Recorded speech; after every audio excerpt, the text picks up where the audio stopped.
Salam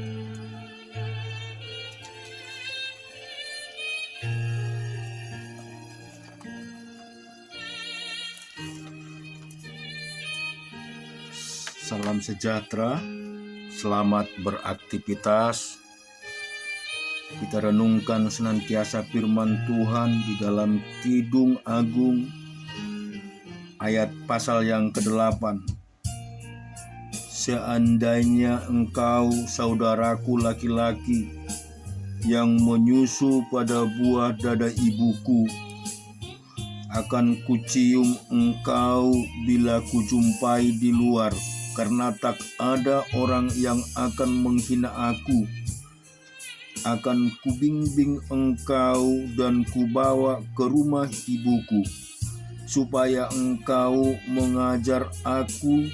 Akan kuberi kepadamu anggur yang harum untuk diminum, air buah delimaku. Tangan kirinya ada di bawah kepalaku, tangan kanannya memeluk aku.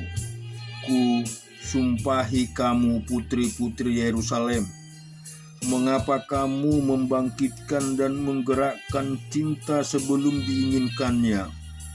Siapakah dia yang muncul dari padang gurun, yang bersandar pada kekasihnya? Di bawah pohon apel kubangunkan engkau, di sanalah ibumu telah mengandung engkau, di sanalah ia mengandung dan melahirkan engkau. Taruhlah aku seperti meterai pada hatimu, seperti meterai pada lenganmu, karena cinta kuat seperti maut, kegairahan gigih seperti dunia orang mati. Nyalakannya adalah nyala api, seperti nyala api Tuhan. Air yang banyak tak dapat memadamkan cinta, sungai-sungai tak dapat menghanyutkannya. Sekalipun orang memberi segala harta benda rumahnya untuk cinta, namun ia pasti akan dihina. Kami mempunyai seorang adik perempuan yang belum mempunyai buah dada. Apakah yang akan kami perbuat dengan adik perempuan kami pada hari ini di Pinang? Bila ia tembok, akan kami dirikan atap perak di atasnya. Bila ia pintu, akan kami palangi dia dengan palang kayu aras. Aku adalah suatu tembok dan buah dadaku bagaikan menara. Dalam matanya ketika itu aku bagaikan orang yang telah mendapat kebahagiaan. Salomo mempunyai kebun anggur di Baal-Homan. Diserahkannya kebun anggur itu kepada para penjaga masing-masing, memberikan 1000 keping perak untuk hasilnya. Di kebun anggurku yang punyaku sendiri ada di hadapanku, bagimulah 1000 keping itu, Raja Salomo, dan 200 bagi orang-orang yang penjaga aslinya. Hai penghuni kebun, teman-teman, memperhatikan suaramu. Perdengarkanlah itu padaku.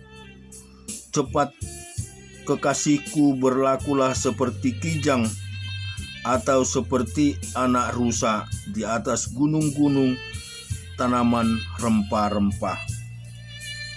Kita juga renungkan di dalam Mazmur 119 ayat yang pertama sampai dengan 30. Berbahagialah orang yang hidupnya tidak bercela, yang hidupnya menurut Taurat Tuhan. Berbahagialah orang-orang yang memegang peringatan-peringatannya, yang mencari Dia dengan segenap hati, yang juga tidak melakukan kejahatan, tetapi yang hidupnya menurut jalan-jalan yang ditunjukkannya. Engkau sendiri telah menyampaikan titah-titahmu supaya dipegang dengan sungguh-sungguh. Sekiranya hidupku tentu untuk berpegang pada ketetapanmu, maka aku tidak akan mendapat malu. Apabila aku mengamat-amati segala perintahmu, aku akan bersyukur kepadamu dengan hati jujur apabila aku belajar hukum-hukum-Mu yang adil. Aku akan berpegang pada ketetapan-ketetapan-Mu. Janganlah tinggalkan aku sama sekali. Dengan apakah seorang muda mempertahankan kelakuan yang bersih? Dengan menjaganya sesuai dengan firman-Mu.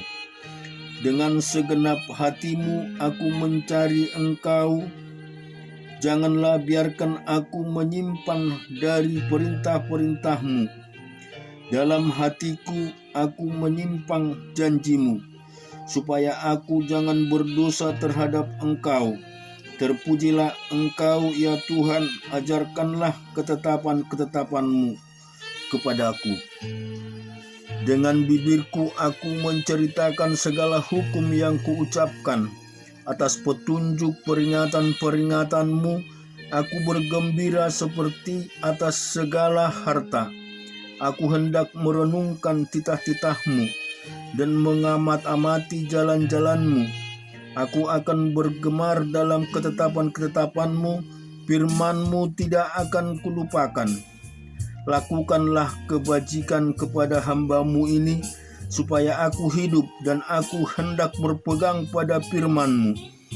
Singkapkanlah nama mataku supaya aku berpegang keajaiban-keajaiban dari Taurat-Mu. Aku ini orang asing di dunia. Janganlah sembunyikan perintah-perintah-Mu terhadap aku. Hancur jiwaku karena rindu kepada hukum-hukum-Mu setiap waktu. Engkau menghardik orang-orang yang kurang ajar, terkutuklah orang yang menyimpang dari perintah-perintah-Mu. Gulingkanlah dari atasku cela dan penghinaan, sebab aku berpegang peringatan-peringatan-Mu, sekalipun pemuka-pemuka duduk bersepakat melawan aku. Hamba-Mu ini merenungkan ketetapan-ketetapan-Mu. Ya, peringatan-peringatan-Mu menjadi kegemaranku, menjadi penasihat-penasihatku. Jiwaku melekat kepada debu. Hidupkanlah aku sesuai dengan firman-Mu. Jalan-jalan hidupku telah aku ceritakan, dan Engkau menjawab aku. Ajarkanlah ketetapan-ketetapan-Mu kepadaku. Buatlah aku mengerti petunjuk titah-titah-Mu, supaya aku merenungkan perbuatan-perbuatan-Mu yang ajaib. Jiwaku menangis karena duka hati. Teguhkan aku sesuai dengan firman-Mu. Jauhkanlah jalan dusta daripadaku, dan karuniakanlah aku Taurat-Mu. Aku telah memilih jalan kebenaran, telah menempatkan hukum-hukum-Mu di hadapanku. Demikian juga dengan Hakim pasal yang ke-6. Tetapi orang Israel melakukan apa yang jahat di mata Tuhan. Sebab itu Tuhan menyerahkan mereka ke dalam tangan orang Median 7 tahun lamanya. Dan selama itu orang Median berkuasa atas orang Israel. Karena takutnya kepada orang Median itu, maka orang Israel membuat tempat-tempat perlindungan di pegunungan, yakni gua-gua dan kubu-kubu. Setiap kali orang Israel selesai menabur, datanglah orang Median, orang Amalek, dan orang-orang dari sebelah timur, lalu maju mendatangi mereka. Berkemalah orang-orang itu di daerah mereka, dan memusnahkan hasil tanah itu sampai ke dekat Gaza, dan tidak meninggalkan bahan makanan apapun di Israel. Juga domba atau lembu atau keledai pun tidak. Sebab orang-orang itu datang maju dengan ternaknya dan kemahnya, dan datangnya itu berbanyak-banyak seperti belalang. Orang-orang dan unta-untanya tidak terhitung banyaknya, sekalipun datang ke negeri itu untuk memusnahkannya. Sehingga orang Israel menjadi sangat melarat oleh perbuatan orang Median itu. Lalu berserulah orang Israel kepada Tuhan. Ketika orang Israel berseru kepada Tuhan karena orang Midian itu, maka Tuhan mengutus seorang nabi kepada orang Israel yang berkata kepada mereka, "Beginilah firman Tuhan Allah Israel, Akulah yang menuntun kamu keluar dari Mesir dan yang membawa kamu keluar dari rumah perbudakan. Aku melepaskan kamu dari tangan orang Mesir dan dari tangan semua orang yang menindas kamu. Bahkan aku menghalau mereka dari depanmu dan mereka kuberikan kepadamu. Dan aku telah berfirman kepadamu, Akulah Tuhan Allahmu. Maka janganlah kamu menyembah Allah orang Amori yang negerinya kamu diami ini. Tetapi kamu tidak mendengarkan firman-Ku.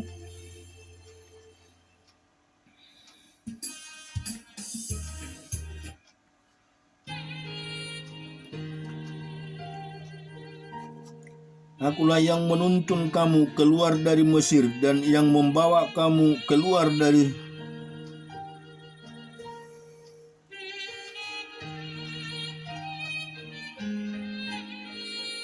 dari rumah perbudakan. Aku melepaskan kamu dari tangan orang Mesir dan dari tangan semua orang yang menindas kamu.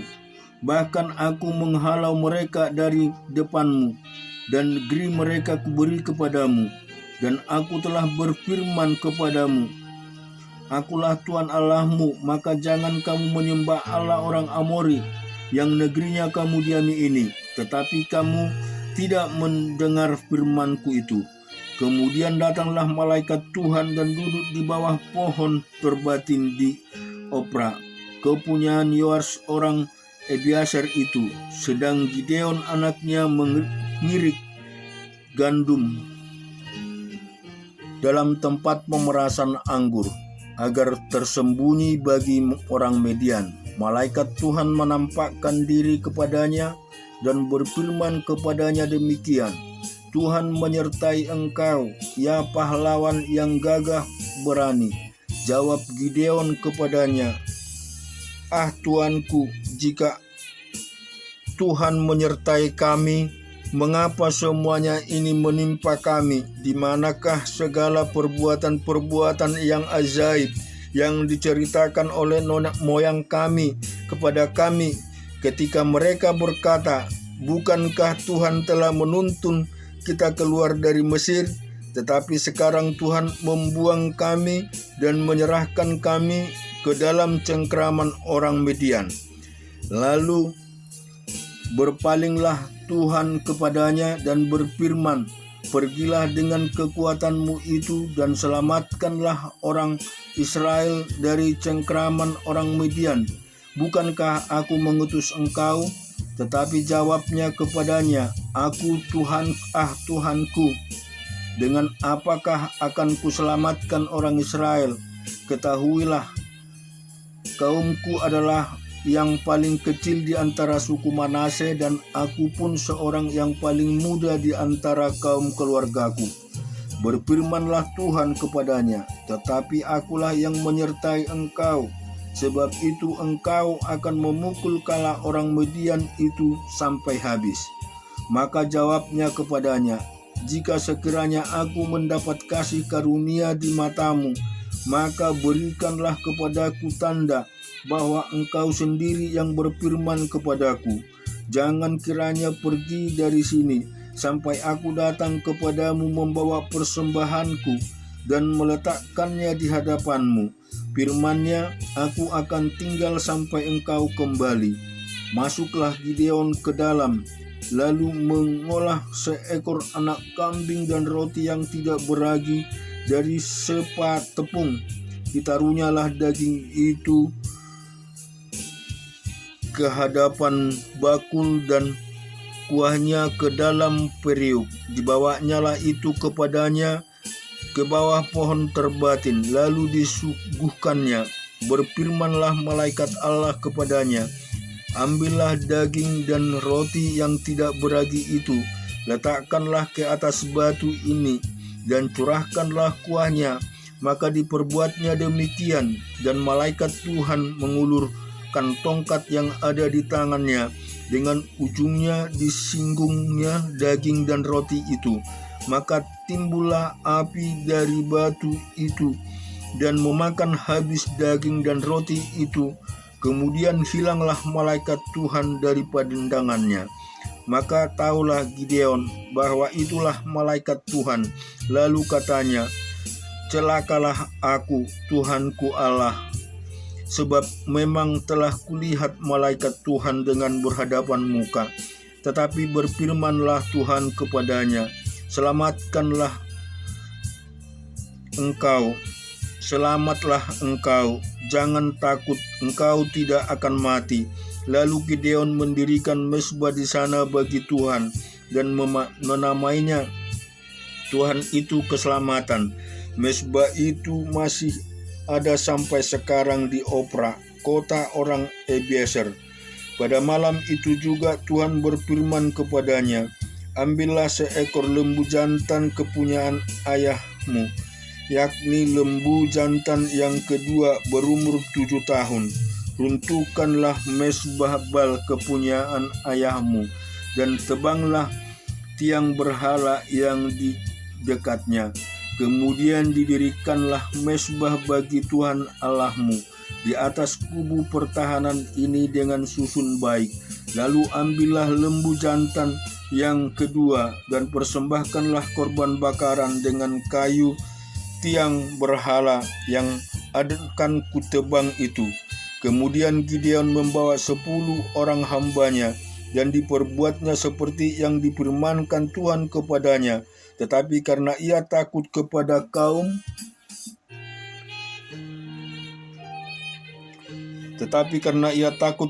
kaum keluarganya dan kepada orang-orang kota itu untuk melakukan hal itu pada waktu siang, maka dilakukannya pada waktu malam. Ketika orang-orang kota itu bangun pagi-pagi, tampaklah telah dirobohkan mezbah Baal itu, telah ditebang tiang berhala yang di dekatnya, dan telah dikorbankan lembu jantan yang kedua di atas mezbah yang didirikan itu.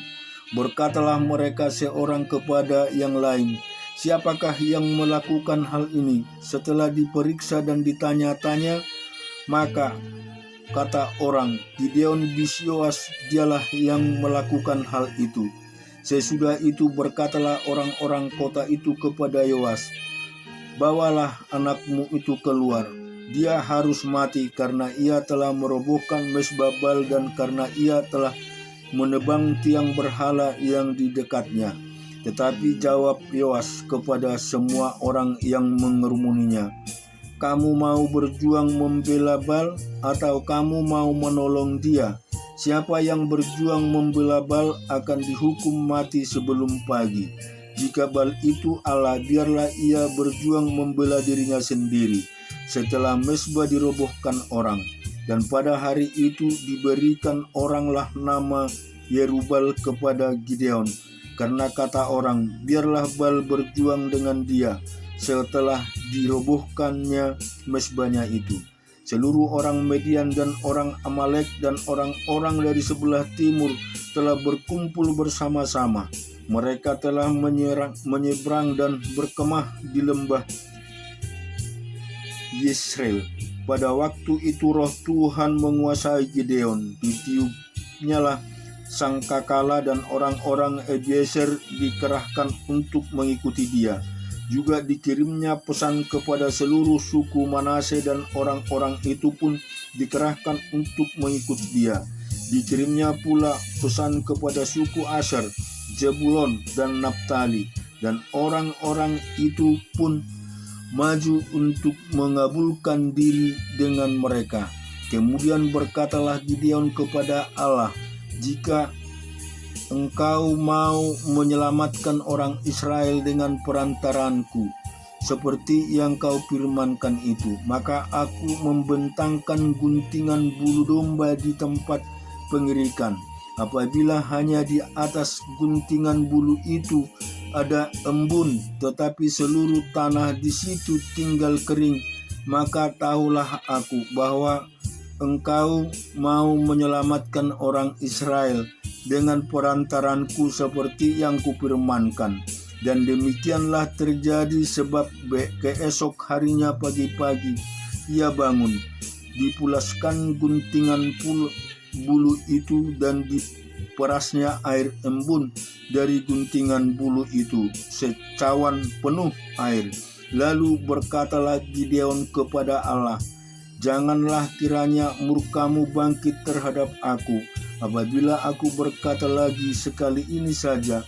Biarkanlah aku satu kali lagi saja mengambil percobaan dengan guntingan bulu itu. Sekiranya yang kering hanya guntingan bulu itu, dan di atas seluruh tanah itu ada embun."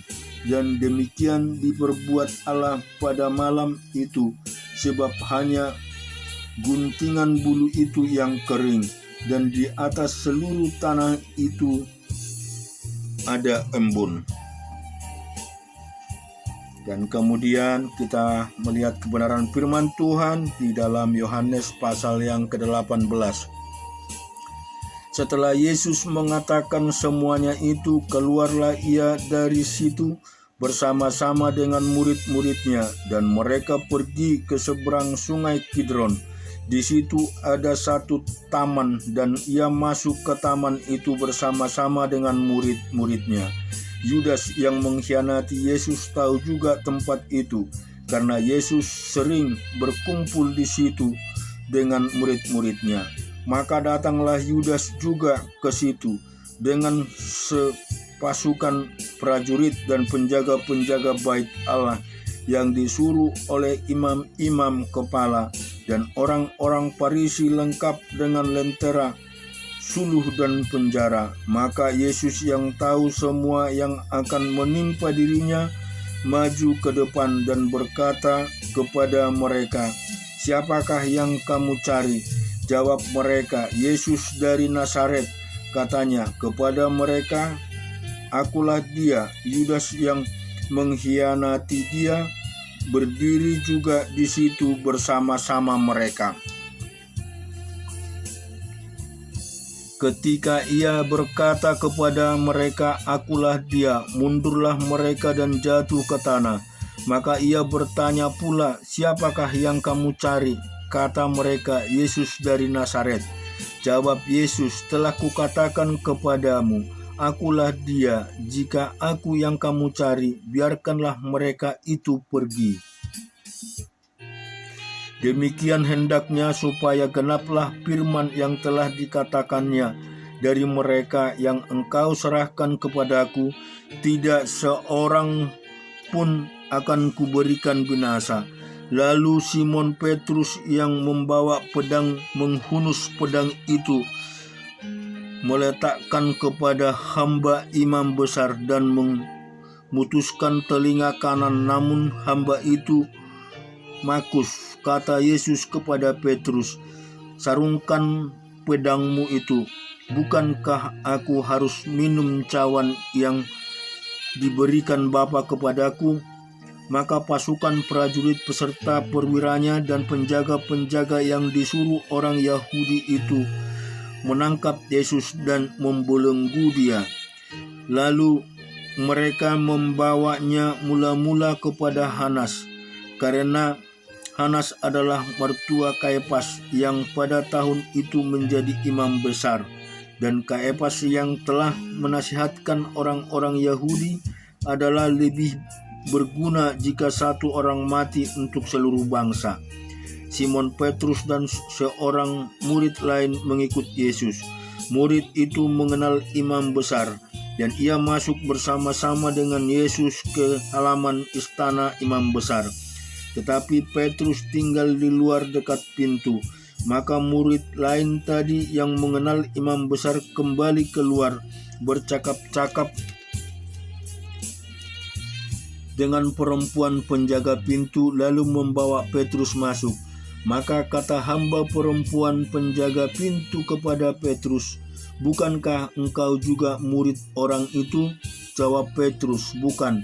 Sementara itu hamba-hamba dan penjaga-penjaga bait Allah telah memasang api arang, sebab hawa dingin waktu itu. dan mereka berdiam di situ. Juga Petrus berdiri berdiam bersama-sama dengan mereka.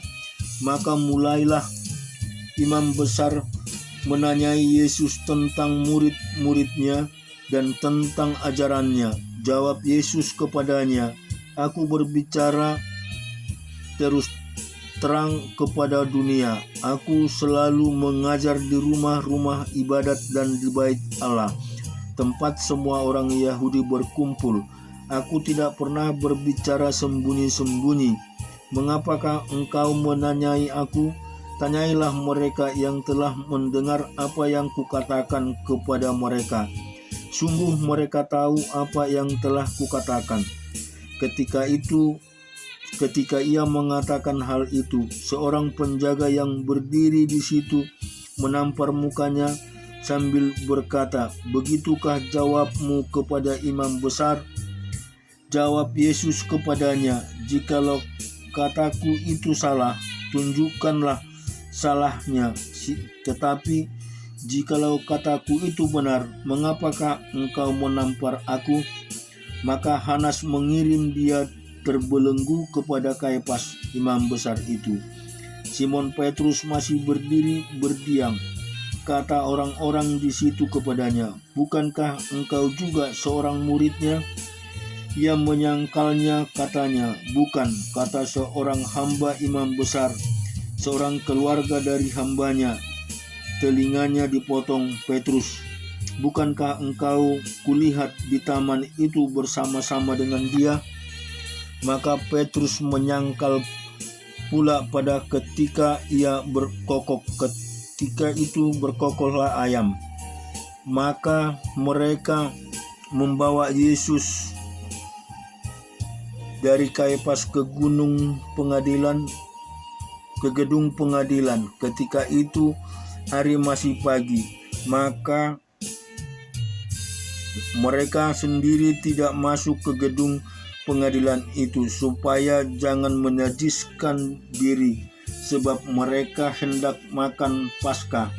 Sebab itu Pilatus keluar mendapatkan mereka dan berkata, "Apakah tuduhan kamu terhadap orang ini?"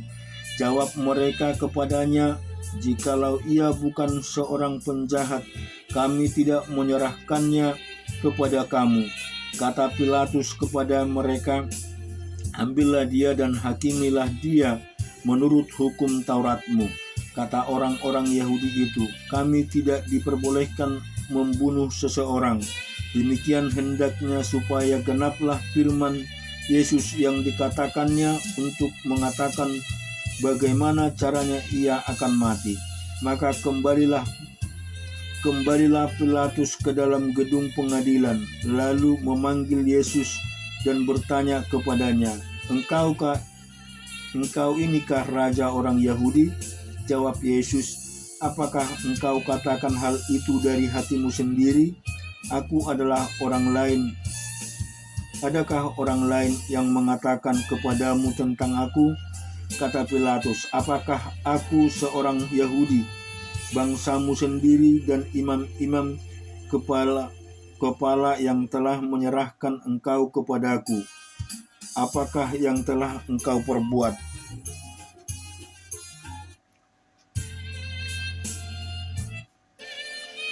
Jawab Yesus, "Kerajaanku bukan dari dunia ini. Jika kerajaanku dari dunia ini, pasti hamba-hambaku telah melawan supaya kamu jangan diserahkan kepada aku."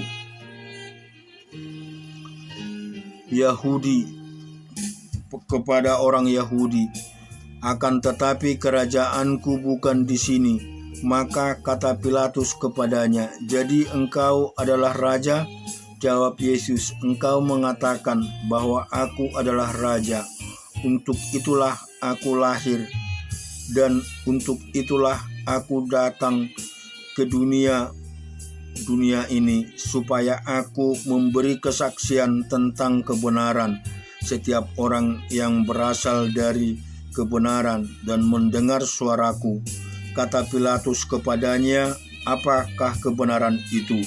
Sesudah mengatakan demikian, keluarlah Pilatus lagi mendapatkan orang-orang Yahudi dan berkata kepada mereka, "Aku tidak mendapatkan kesalahan apapun kepadanya, tetapi pada waktu ada kebiasaan bahwa pada Paskah aku membebaskan seorang bagimu.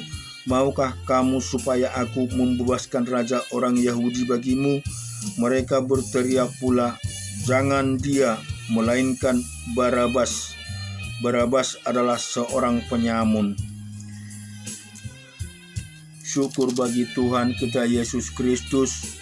Ketika kita merenungkan kebenaran firman Tuhan di dalam Yohanes yang ke-18, bagaimana perjalanan Tuhan Yesus saat ditangkap oleh mereka yang tidak menyenangi Tuhan Yesus, bahwa Tuhan kita adalah Tuhan yang benar di hadapan Pilatus, bahkan telah memberikan kesaksian yang begitu besar. Tapi kita akan teringat dengan perkataan-perkataan yang disampaikan Yesus. Bagaimana dengan sebagian murid yang walaupun setia ketika bersama-sama dalam peristiwa-peristiwa penangkapan Tuhan Yesus, seperti Petrus menyangkal dirinya sebagai murid.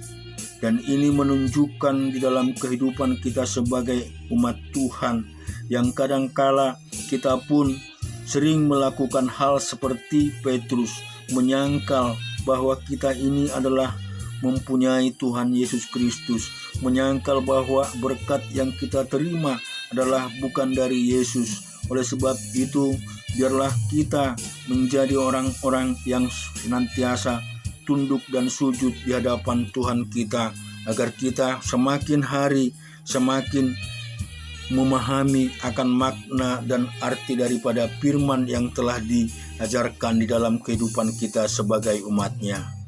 Amin.